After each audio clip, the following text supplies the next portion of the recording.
Iṣẹ́ lóògùn ìṣẹ́. JF Ọdúnjọ. Fiṣẹ́ lóògùn ìṣẹ́. Múra síṣẹ́ ọ̀rẹ́ mi. Iṣẹ́ la fi dẹni gíga. Bí a kò bá rẹ́ni fẹ̀yìntì, bí ọ̀lẹ là ń rí. Bí a kò bá rẹ́ni gbẹ́kẹ̀lé, àtẹramọ́ṣẹ́ ẹni.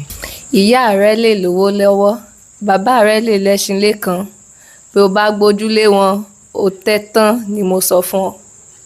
Ohun tí a kò bá jìyà fún, ṣé kì í pẹ́ lọ́wọ́? Ohun tí a bá fara ṣiṣẹ́ fún ní ń pẹ́ lọ́wọ́ ẹni. Apálára ìgúnpá nìyè kan. Báyé bá ń fẹ́ ọ lónìí, bí o bá lówó lọ́wọ́, ayé á máa fẹ́ ọ lọ́la. Tàbí kí o wà nípò àtàtà, ayé á máa yẹ́ ẹ sí tẹ̀ríntẹ̀rín. Jẹ́ kó dẹni tí ń rágó, ayé á máa yímú sí ọ.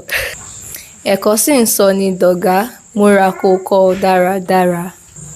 Bí o sì rọ́pò ènìyàn tí wọ́n fẹ́ kọ́ṣẹ́ rìnrìnrìn. Dákun má fara wé wọn. Ìyà ń bọ̀ fún ọmọ tí kò gbọ́, ẹkún ń bẹ fún ọmọ tí ń ṣàkiri. Má fòwúrọ̀ ṣeré ọ̀rẹ́ mi.